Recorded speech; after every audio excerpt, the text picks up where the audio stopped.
Hello Bangali, welcome back to my channel. And গত 14ই মে আমার দিদির জন্মদিন গেল এবং সেটারই কিছু মুহূর্ত তোমাদের সাথে তুলে ধরছি। ফার্স্ট অফ অল ওর জন্য কিছু গিফট রেডি করেছি, একটা হাতে বানিয়েছে যেটা তোমাদের দেখাচ্ছি। এটা পুরোটাই হ্যান্ডমেড, অ্যান্ড আমি হ্যান্ডক্রাফটের জিনিস বানানোয় খুব কাঁচা, আমি একদমই পারি না। আর এপিজে আব্দুল কালামের এই অটোবায়োগ্রাফিটা দিচ্ছি, ওখানে লিখেও দিয়েছি কত কিছু। বইটা বেশ ভালোই, কারণ এপিজে আব্দুল কালামের জীবনী এর থেকে ভালো মোটিভেশনাল আর কিছুই হয় না। তো বইটার এটা ফ্রন্ট পেজ, ওনার মায়ের জন্য কিছু লিখেছে, আর এটা হচ্ছে বইয়ের কন্টেন্ট।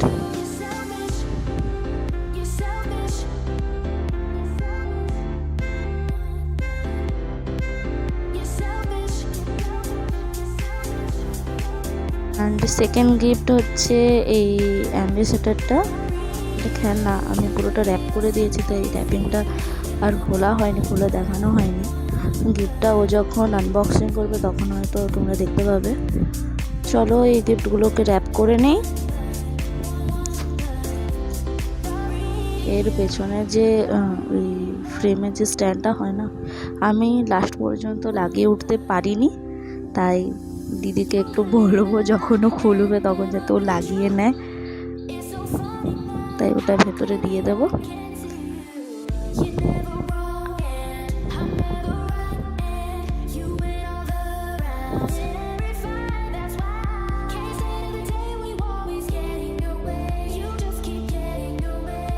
তো চলো, গিফট প্যাকিং রেডি।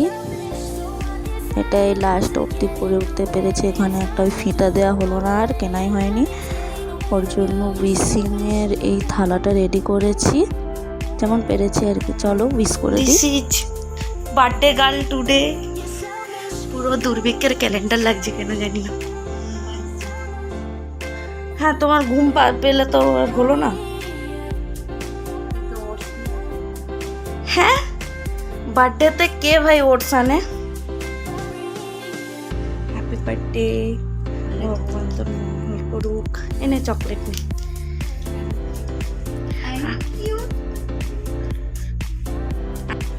খুলে দেখ, খুলে দেখ কেমন লাগছে।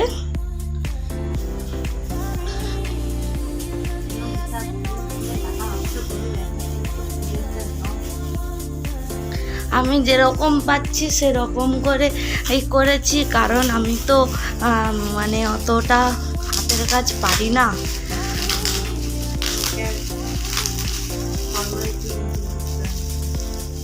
আমি জানি না কেমন লাগছে গিফটটা।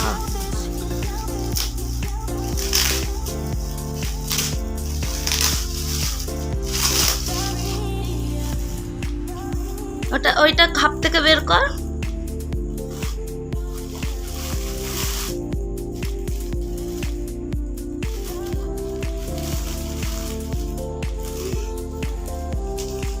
ভাল লাগছে। আমি না লাস্টে না ওইটা আর পারিনি, ফ্রেমের পেছনে ওই যে কিভাবে কাঠিটা দিতে হয়, খুব কষ্ট হয়েছে ওটা আমার।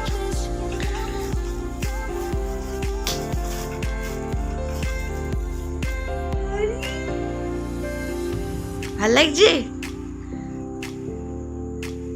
কাঁদিস নি এ বাবা, কাঁদছিস কেন? কাঁদিস না, কাঁদিস না। ঘরের দিকে এই বার্থডে গার্ল কেঁদে ফেলছে, দেখ হবে না। এরপর থেকে মন খারাপ হলে আমাকে বলেছি এই বইটা পড়তে, এই বইটা পড়লে ওর মনটা ভালো হয়ে যাবে। আর এই গাড়িটা কিন্তু একদিন এই ঘরের সামনে আনতে হবে, এই রেড কালারের বাতিটা যেন জ্বলে, ঠিক আছে? প্রমিস কর সবার সামনে। চেষ্টা করবো একদিন যেন এই ব্লগের চ্যানেলে আমি যেন ওইটা দিতে পারি। আমি হার্ড অ্যান্ড সোল চেষ্টা করবো। ঠিক আছে, চল। Happy birthday, happy birthday. Thank you. এখন ভোর 6টা, আর ওর জন্য এখন রান্না হচ্ছে। যাই হোক, একটু কিছু খেয়ে যাবে, তো স্কুল যাবে। পায়েস, ভাত, এসব সবজি কাটা আছে। আমি যাই একটু মাকে জ্বালিয়ে আসি। ও মা, গুড মর্নিং। আরে আমি ফটো তুলি, তোমাকে গুড মর্নিং জানাচ্ছি। তোমার গুড মর্নিং সকালবেলা তাড়াতাড়ি হয়ে গেছে। ঠিক আছে, যাচ্ছি টাটা। সত্যি বলতে আমাদের বাড়িতে ওই কেক কাটার রিচুয়ালসটা নেই। আমরা রাতে এভাবে আমি যেভাবে উইশ করেছি এভাবেই উইশ করা হয়, আর সকালে মা বাবা সবাই আমাদেরকে আশীর্বাদ করে। এখন মা দিদিকে আশীর্বাদ করছে, এভাবে পায়েস খাওয়ানো হয় আর মালা দেওয়া হয়, মানে এই তুলসী কাঠির মালা যেটাই হোক বলে ওটা দেওয়া হয়, পায়েস খাওয়ানো হয়। এটা দিয়েই আমাদের জন্মদিনের দিনটা শুরু করা হয় আর কি। জানো সাপটা বাজা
দিচ্ছ কটা? 500 টাকা। আমার ক্যামেরাটাও 500 টাকা এত টাকা দিচ্ছ যে আমার ক্যামেরাটাও হেজি হয়ে গেছে। 2-3 টাকা জিনিস লে লিছে। ক টাকা জিনিস লিছে? 2000 টাকা লে লিছে। দুটা জামাই তো লিছে 1500। হ্যাঁ রে, তুই এইরকম এত টাকা ঝেপে লিছু? আর সঙ্গীতার কারণে জিনিস লে লিছে 10,000 টাকা। কি জিনিস লিছে? ওই কি মালা চুড়ি ঘুমছি। ওটা মালা চুড়ি ঘুমছি নো। ওটা কি ছিল? ওটা অক্সিডেশন জুয়েলারি ছিল। আমার মা তো আরে গেছিল কোথায় আমি লে। হ্যাঁ রে, তো বার্থডে গেলে যে ঝিঙ্গালের পোস্ত থেকে সাত সকালে সব খাইকে পেট পেট ঠান্ডা করা হচ্ছে। হ্যাঁ, তো কখন ঘর আসবি? দেবস্মিতা দাস জানে। কিন্তু অন ক্যামেরায় বলে দিলে ভিডিও যদি চলে যায় আজকে। কি আছে ম্যাম জানে, দেবস্মিতা ম্যাম জানে। ম্যাডাম স্কুল যাচ্ছে, আমরা একবার চট করে ছবি তুলে নিলাম। এদের বার্থডের প্রিপারেশন, রান্নার প্রিপারেশন চলছে। ফ্রাইড রাইস রান্না করছে। এই হচ্ছে দিদির লাঞ্চ। আর তেমন সারাদিন কিছু হয়নি, লাঞ্চ কমপ্লিট অ্যান্ড ও বিকালবেলা বাড়ি এলো। ওর জন্য সে অভিষেকের যে বার্থডের যে ভিডিওটা বানিয়েছি ওটাই দিলাম। আর এবছরের মতো দিদি 28 বছর পূরণ করে নিল। আর ভালো থাকুক, সুস্থ থাকুক, নিজের যা ইচ্ছে পূরণ করুক। আর আপনারা লাইক শেয়ার সাবস্ক্রাইব করতে ভুলবেন না। আজকের মতো tata. Now don't doubt, just smile. Happy birthday to you. Happy birthday.